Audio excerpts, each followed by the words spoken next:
Boa noite, irmãos, graça e paz.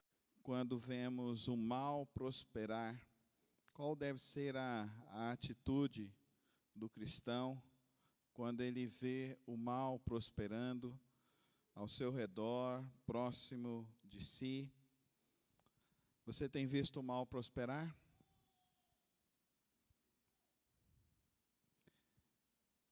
Como o mal tem prosperado nesses dias? A subversão dos valores se acentua assustadoramente. As pessoas começam a viver completamente distantes de Deus, começam a viver o que é pior, eu acho. Não é só viver distante de Deus, porque se a pessoa vive distante de Deus, ela ainda acredita numa existência de Deus. Mas as pessoas estão vivendo como se não existisse um Deus, como se não existisse uma moral a qual deveríamos seguir. E o que a gente percebe é que o povo de Deus não está sabendo lidar com isso. Nós deveríamos ser água e óleo com o mundo. Água e óleo não se misturam.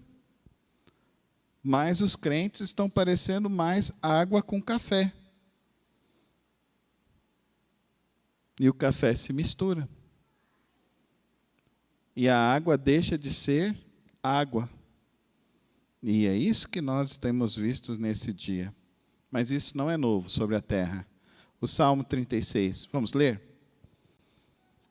Há no meu íntimo um oráculo a respeito da maldade do ímpio. Aos seus olhos é inútil temer a Deus. Ele se acha tão importante que não percebe nem rejeita o seu pecado. As palavras da sua boca são maldosas e traiçoeiras. Abandonou o bom senso e não quer fazer o bem. Até na sua cama planeja maldade. Nada há de bom no caminho que se entregou, e ele nunca rejeita o mal. O teu amor, Senhor, chega até os céus, a tua fidelidade até as nuvens.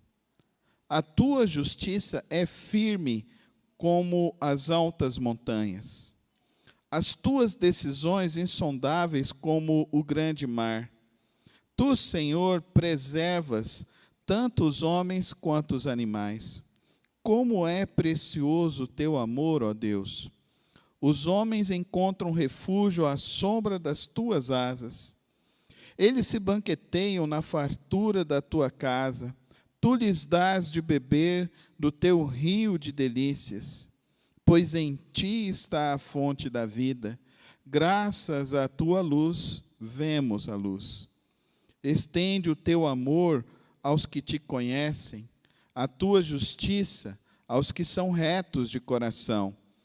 Não permitas que o arrogante me pisoteie, nem que a mão do ímpio me faça recuar. Lá estão os malfeitores caídos, lançados ao chão, incapazes de levantar-se.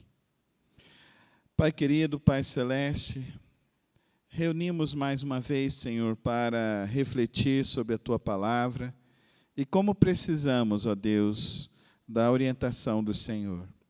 Como precisamos, Pai celeste, da Tua direção. Como precisamos, ó Deus, de termos a iluminação para compreender a Tua palavra, a Tua vontade, para o nosso viver nesses dias. Ajuda-nos nesta hora a compreender, ó Deus, a Tua vontade. Que o Teu Espírito fale, que o Teu Espírito nos ajude a compreender como devemos viver. Ajuda-nos nesta hora, no precioso nome de Cristo Jesus. Amém e amém. Então, não é novidade, irmãos, o mal. E quem pratica o mal, cada vez ele quer praticar mais o mal. É impressionante isso. Eu trabalhei em presídios em São Paulo, lá no Cadeão de Pinheiros. Era muito triste aquele local, muito ruim. Lá dentro, se a pessoa se convertia, a pessoa tomava uma decisão verdadeira. Porque se não fosse uma decisão verdadeira, até os próprios malfeitores atacavam ele. E quando a gente chegava para discipular, os próprios malfeitores já denunciavam. E você já via que ele não estava bem. Ele já tinha sofrido algumas consequências. A mesma coisa na penitenciária feminina.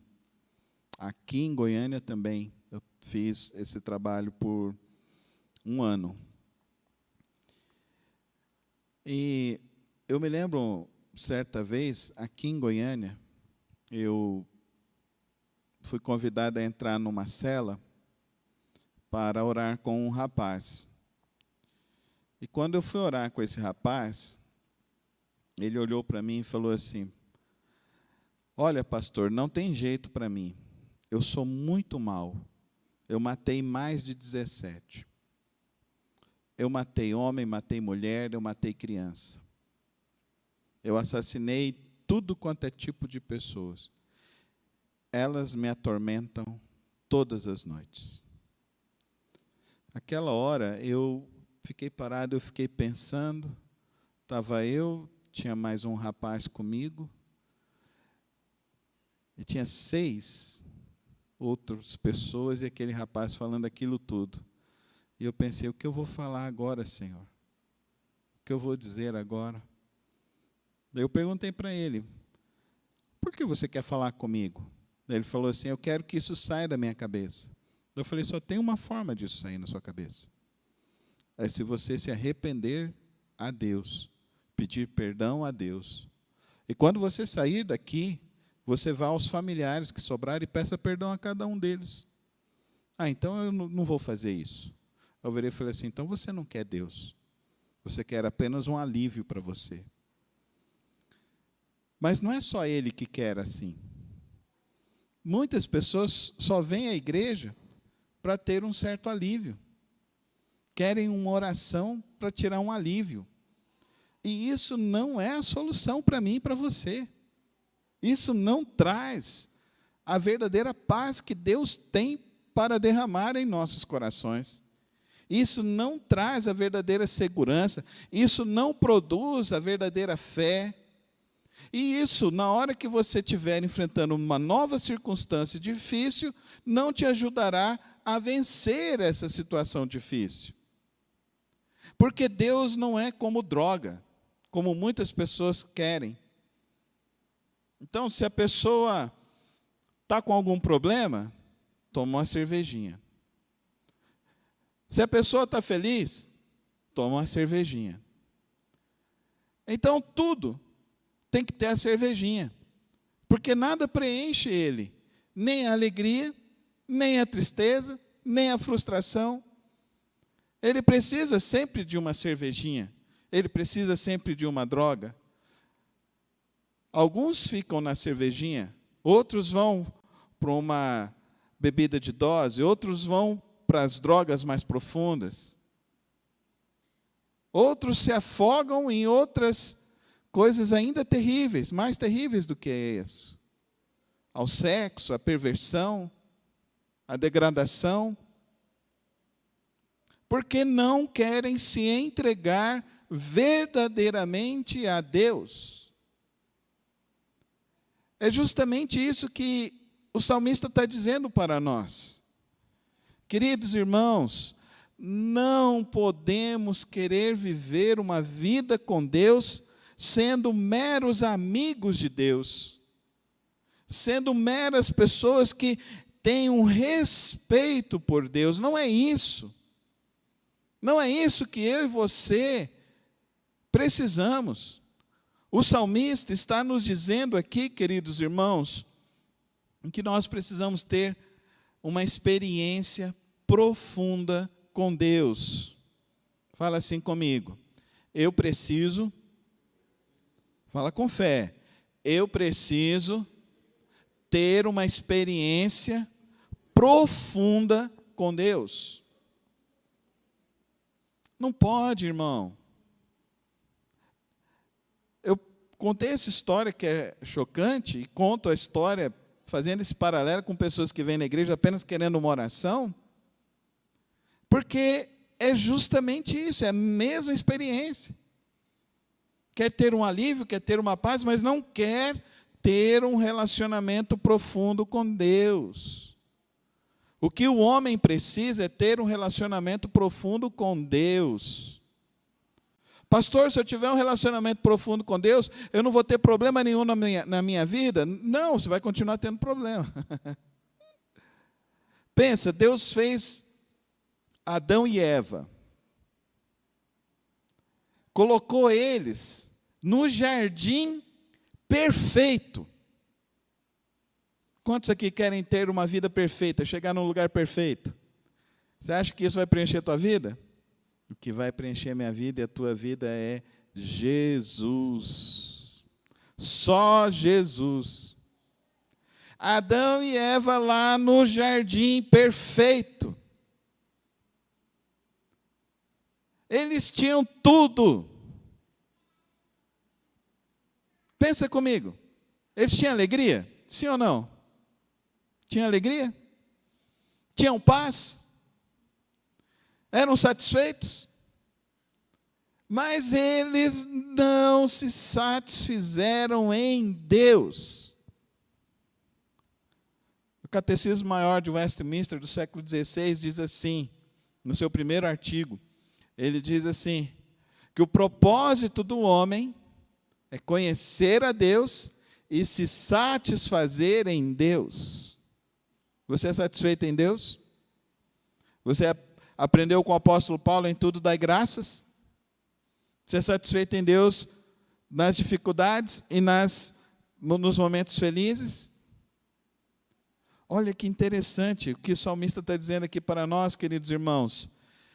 Quem é Deus que ele adora? Olha o relacionamento que ele tem com Deus. Ele conhece Deus, sabe que ele tem um amor, o caráter de Deus, ele tem amor. Ele tem fidelidade, então ele não muda. A justiça dele também não muda. Ele é proteção para aqueles que confiam nele.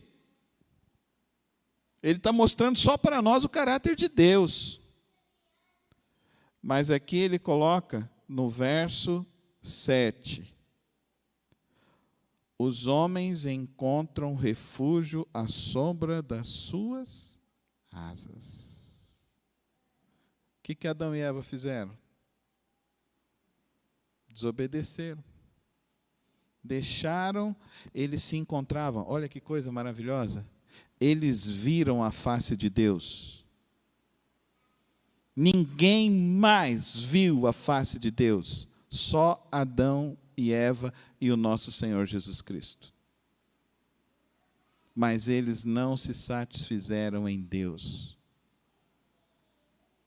Querido irmão e querida irmã, deixa eu explicar algo para você aqui nesta noite. Eu espero que isso sirva para fortalecer a sua vida, sirva para você compreender do seu relacionamento com Deus, de você compreender que você precisa sair da margem da religião, sair da margem de ser amigo de Deus e mergulhar de fato no Senhor. E mergulhar de fato em Deus. Conhecer profundamente o Senhor. Queridos, quando você deixa de olhar para Deus e olha para as circunstâncias, você está dizendo que as circunstâncias são maiores do que Deus. Olha o salmista, ele está olhando um homem mau, olha como ele é mau, olha quantas coisas más que ele faz. Ele dorme maquinando, fazendo mal, olha que coisa horrível. Você já percebeu isso? Já conversou com gente que só é negativa? Só fala coisa negativa? Já conversou com gente assim? Faz até mal, não faz? Eu não gosto. Gente que reclama demais, eu não gosto. A gente começa a reclamar perto de mim, eu já blindo minha mente assim, falo assim, Senhor Jesus, repreende esse negócio aí, porque eu não quero ouvir isso não. Porque a nossa mente precisa estar em Deus. Fala comigo, a minha mente precisa estar em Deus. Os homens encontram refúgio à sombra das tuas asas. Então, não é a sua esposa, não é o seu cônjuge que vai te dar o abrigo, a segurança para a tua vida. Quem vai fazer isso é Deus. Não é a sua segurança financeira que vai garantir o teu amanhã. Quem vai garantir o teu amanhã é Deus. Não é você olhar para o mundo, o mundo acabou, não, as coisas, não. Quem garante o teu amanhã é Deus. Quem te sustenta é Deus. Quem é a tua força é Deus. Então, como você vai viver? Como que você vai viver, então, com esse Deus? Olha que coisa interessante. Aqui ele fala como que eu e você deveríamos viver. Eles se banqueteiam na fartura da tua casa. Tu lhes dás de beber do teu rio de delícias. Você experimenta isso na sua vida, querido irmão? Às vezes nós não experimentamos isso porque nós não estamos olhando em Deus. Às vezes a nossa casa não é lugar de bênção, porque a gente não está colocando a nossa casa no altar de Deus. A gente vai dando brecha para Satanás, vai dando brecha. E quando você dá brecha para Satanás, o que vai acontecer? Olha o que ele diz no verso 3. As palavras da sua boca são maldosas e traiçoeiras. Abandonou o bom senso e não quer fazer o bem. Na tua casa você canta louvores a Deus? Eu tentei falar uma palavra aqui, mas acho que ela não... Salmodia Deus? Está certo? Salmodia? Você engrandece o nome de Deus na sua casa? Ou você reclama mais das situações da vida? Você sabe que quando você começa a reclamar, você está aqui, nesse verso 3. Sai do verso 3. Fala assim comigo, eu vou sair do verso 3. Não vou viver mais no verso 3. Eu vou viver no verso 8. Amém, irmãos? Eu vou viver no verso 8. Quem aqui quer viver no verso 8? Eu quero viver no verso 8. Eles se banqueteiam na fartura da tua casa, e tu lhes dás de beber do teu rio de delícias. Marca o verso 9.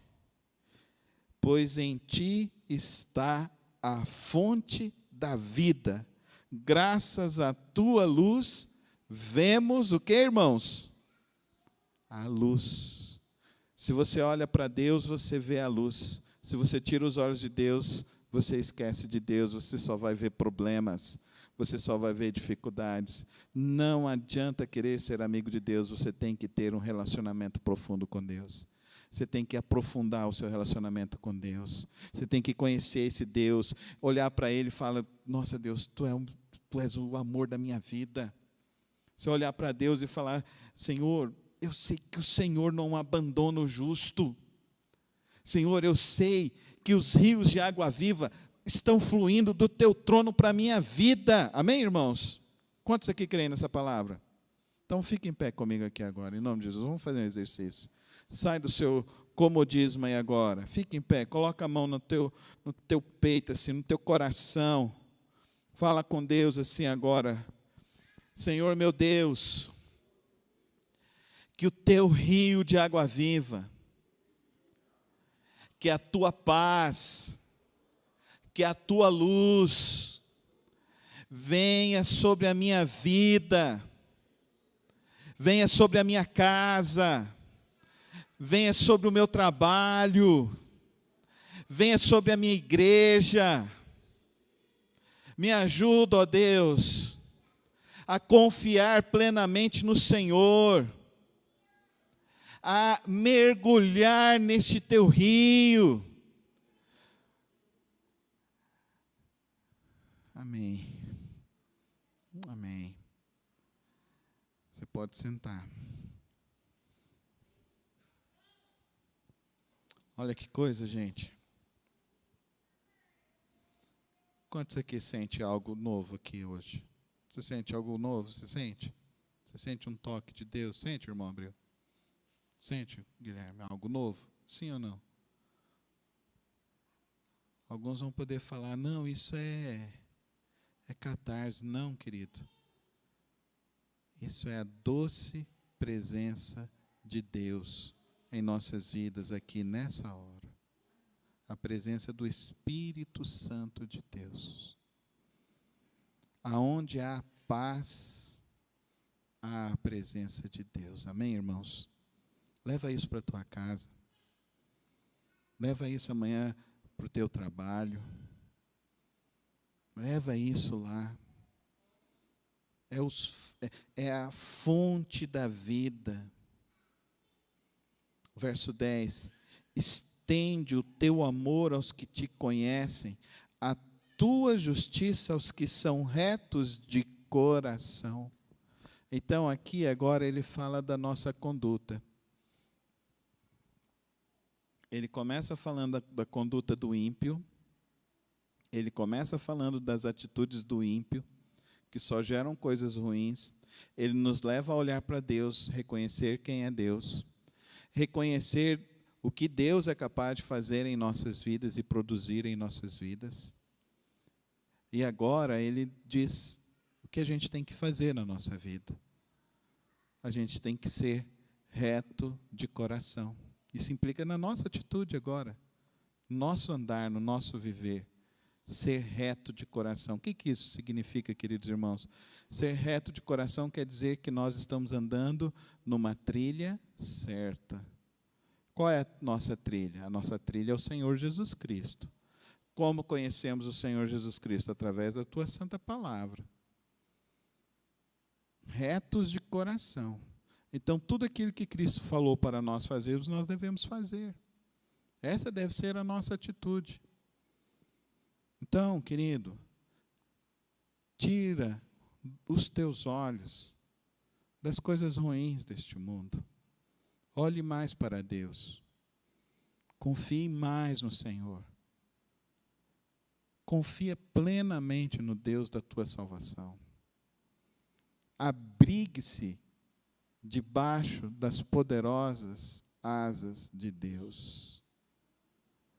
Leva este toque de Deus, do Espírito de Deus sobre nossas vidas. Leva isso hoje na tua casa. Coloca isso lá. Eu não sei como que está lá na tua casa, se está tendo discussão, se está tendo problemas, se está tendo dificuldade, mas leva isso lá.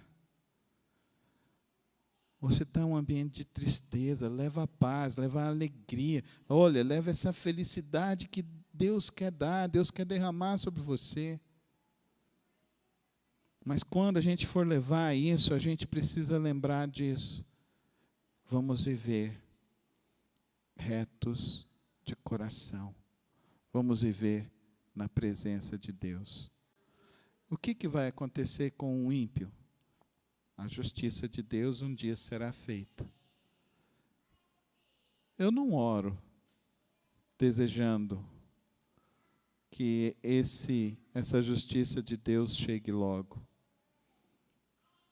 Hoje à tarde eu estava em atendimento e eu estava falando que eu já trabalhei em tantos lugares, com tantas pessoas, com tantas realidades de vida. Trabalhei em penitenciária, eu trabalhei lá no Emílio Ribas, visitando aqueles pacientes de HIV, pacientes terminais. Trabalhei lá na Rua Augusta de São Paulo, nas madrugadas, tirando pessoas daquela vida terrível. E eu quero dizer para os irmãos que Jesus Cristo é de fato a alegria, a paz, a felicidade para aqueles que confiam nele e entregam suas vidas a ele e resolvem viver por ele, para ele. É esse o evangelho que eu conheço, é esse o evangelho que eu acredito. A igreja precisa estar atenta e não dar brechas dentro de casa. Oh, queridos irmãos, meu coração como pastor chora demais. Essa semana eu acordei 2 vezes, 3 horas da manhã, porque tanta gente, tanta família com problemas os mais difíceis, porque estão dando brecha, porque estão deixando o caminho do Senhor, deixando de praticar a fé simples em Cristo Jesus. Vamos voltar a esse primeiro amor, queridos irmãos. Vamos voltar a esse primeiro amor que olha para Deus e se encanta com Deus e se alegra da presença do Senhor. Vamos voltar, igreja. Vamos despertar, vamos avivar o nosso coração no Senhor. Ele que vai nos fortalecer, Ele que vai nos guardar, Ele que vai nos ajudar a atravessar o vale da sombra da morte. Nós vamos atravessar com o Senhor Jesus Cristo. Por isso, o nosso tempo agora é olhar para Ele e se encher dEle, se encher mais do Senhor. Vamos ficar atento com as palavras dos nossos lábios. Vamos fazer igual o sábio recomendou, que as palavras dos meus lábios e o meditar do meu coração sejam agradáveis a Ti, Deus meu, Rei meu. Que esse seja o nosso propósito. Que as nossas palavras, que o nosso pensar, que o nosso coração. Irmão, se o teu coração está atribulado com alguma coisa, faz igual eu fiz essa semana, acorda 3 horas da manhã, vai lá, fica de joelhinho lá, só levanta na hora que Deus tirar o fardo do teu coração, porque a promessa dele é verdadeira. Eu acredito, eu vivo essa promessa. Vinde a mim todos vós que estáis sobrecarregados, fatigados, angustiados, porque eu vos aliviarei. Eu experimento isso na minha vida, então experimenta isso na sua. Não é só vir na frente da igreja, não, é lá na sua casa também. Vai lá, fica de joelhinho, tira a sua angústia, tira a sua ansiedade, coloca aí nas mãos de Deus, porque Deus vai nos fortalecer. Oh, queridos, a minha oração é que Deus hoje possa acender essa chama dEle, dessa graça dEle, dessa verdade dEle em nossos corações, e que nós possamos manter nossos olhos fixos em Cristo Jesus. Amém? Vamos ficar em pé então de novo, vamos orar e pedir isso a Deus. Que Deus nos conceda a graça de andarmos firmes e constantes no caminho do Senhor. Ó Deus e Pai, eu quero agradecer ao Senhor pela Tua palavra que é tão poderosa, pela Tua palavra que é viva, que é eficaz, a Tua palavra que é eficiente, a Tua palavra que tem as respostas que precisamos. Ó Pai Celeste, que a Tua palavra fique em nossos corações, em nossas mentes, ó Deus, no decorrer dessa semana, que os nossos corações, ó Deus, estejam completamente rendidos e voltados ao Senhor, desejosos de Te conhecer mais e mais, desejosos de se satisfazer contigo, no Senhor. Eu quero nesta hora, ó Deus, pedir sobre cada família, Senhor. O Senhor conhece, ó Deus, a luta, a dificuldade que cada um está atravessando. Eu oro nesta hora, ó Pai, que o Senhor venha abençoar cada família, cada lar, Senhor, que venha reinar da Tua paz, da Tua graça, que caia por terra toda seta maligna, ó Pai querido, que caia por terra, ó Deus, todo espírito de confusão, que tudo isso caia por terra, ó Pai querido, e que o Senhor derrame, ó Deus, dessa Tua paz, que cura, que salva, que liberta, ó Deus, que haja perdão nos corações, ó Pai querido, que haja mais amor, ó Deus, que o Senhor esteja em cada lar, em cada família, guardando os nossos filhos, guardando cada criança da Tua igreja, guardando, ó Deus, livrando de todo o mal, ó Santo Deus. Oro e clamo mais uma vez, Senhor, agradecendo ao Senhor, ó Deus, pela bênção que o Senhor fez, ó Deus, na vida da Clarinha, que hoje foi para casa. Nós Te louvamos, porque sabemos que foi a Tua bondosa mão, a Tua poderosa mão, ó Deus, que restaurou a saúde daquela criança. E rogamos, ó Deus, pelo pequeno Pedro, ó Deus, que ele também, ó Deus, possa ter plena recuperação, que o pulmãozinho dele, ó Deus, possa ser completamente limpo, e que logo, ó Deus, ele possa estar na casa dele, com os pais dele, ó Deus. Visita o coração daquela mãe nesta hora, e fortalece o coração dela, ó Pai. Pai, eu oro, ó Deus, por aqueles, ó Deus, que estão enfrentando lutas e dificuldades em seus lares. Eu oro, ó Deus, por aqueles, ó Deus, que estão ali, ó Deus, desabrigados, ó Deus, que perderam os seus entes queridos naqueles terremotos ali, ó Pai, naquela inundação, ó Pai querido, que tua mão esteja sobre a vida deles, ó Pai, suprindo, abençoando, guardando cada coração. Ó Deus, eu oro hoje, ó Deus, pelas pessoas que estão ali, ó Deus, internadas no Araújo Jorge, ó Pai queridas, internadas nas UTIs dessa cidade, ó Pai, tem misericórdia destas vidas, ó Pai, que hoje, ó Deus, o Teu Espírito Santo, ó Deus, venha afofar as camas, ó Deus, e que cada um possa receber a visitação do Senhor, ó Pai. Eu oro, ó Deus, por cada equipe médica, ó Pai querido, que eles possam ter atenção, carinho, renovando os corações deles, ó Pai. Eu oro pelos irmãos aqui da igreja que estarão hoje trabalhando nesses locais, ó Deus, fortalece cada um deles também, Senhor. Pai, eu oro, ó Deus, para que possamos andar sempre nos Teus caminhos e nunca nos desviarmos, nem para a direita, nem para a esquerda, e que a nossa alegria, a razão do nosso viver, seja sempre, ó Deus, dar honras e glórias e louvores ao Senhor. Toma as nossas vidas e abençoa-nos em nome de Jesus. Amém e amém e amém.